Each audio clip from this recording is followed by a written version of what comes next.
smoke billowed black against Kepler 442b's twin suns as Arya Velen sprinted toward the burning structure. Her crewmates shouted warnings behind her, but their voices dissolved into the roar of flames consuming the Varathian den. "Arya, stop. They're predators." Commander Chen's voice crackled through her comm unit. She didn't stop. 3 months ago, when humanity's colonial ship had crashed on this uncharted world, the Varathians could have slaughtered them all. Instead, Torvak, the massive six-limbed apex hunter who ruled this territory, had watched from the ridgeline as humans scrambled from the wreckage. He'd observed their desperation, their vulnerability. Then he'd simply walked away, leaving them alive. That mercy had meant everything. Now his den was burning, and Arya heard the screams. Not the guttural war cries Varathians used when hunting, but something else, something that transcended species, the piercing, terrified shrieks of children. The entrance tunnel was already collapsing, support beams cracking like bones. Arya dropped to her knees and crawled inside, the heat searing her exposed skin.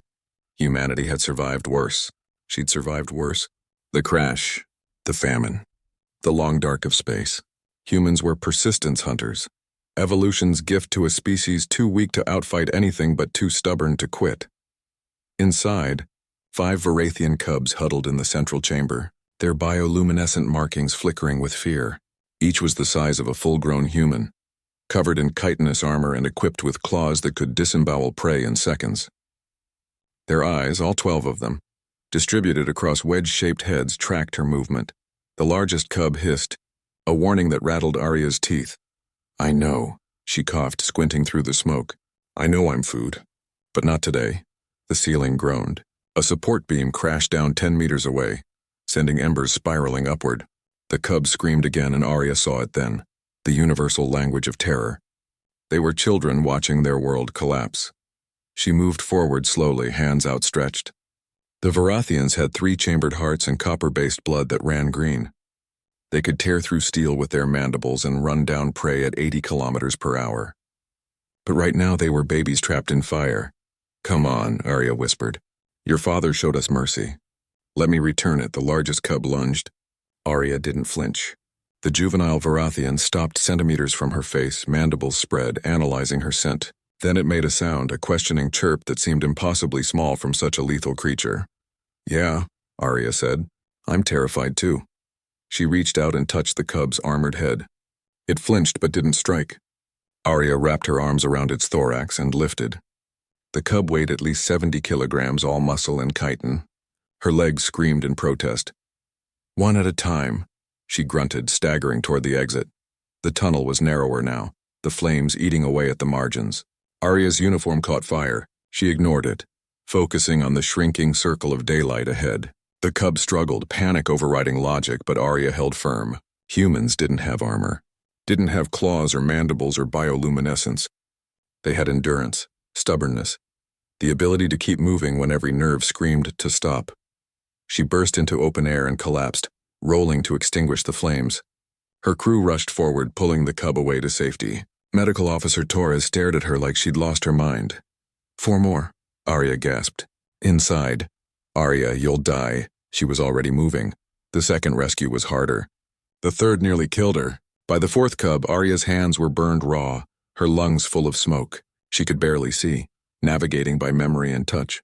But she'd made a promise to nobody but herself. Torvak had given humanity a chance when he could have ended them. Debt mattered.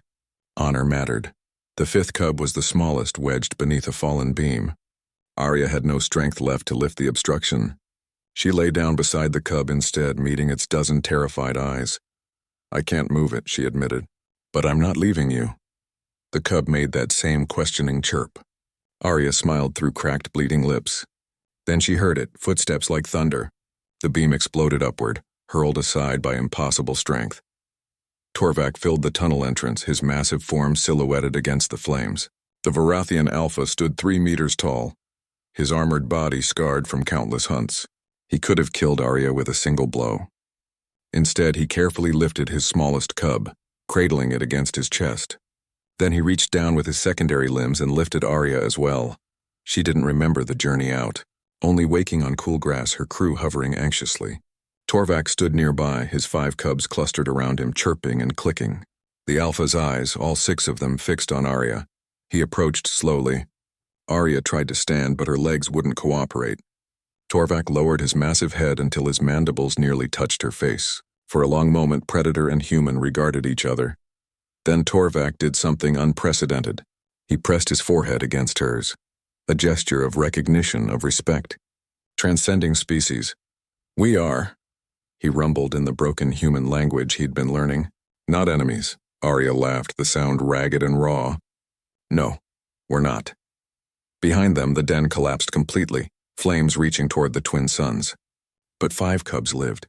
5 impossible lives saved by a human who'd forgotten to be afraid, who'd remembered only that mercy deserved mercy. Commander Chen helped Arya to her feet. "You're insane," she muttered. "Maybe," Arya agreed, watching Torvak guide his cubs toward the forest. The alpha paused at the tree line, looking back one final time. Arya raised her burned hand in farewell.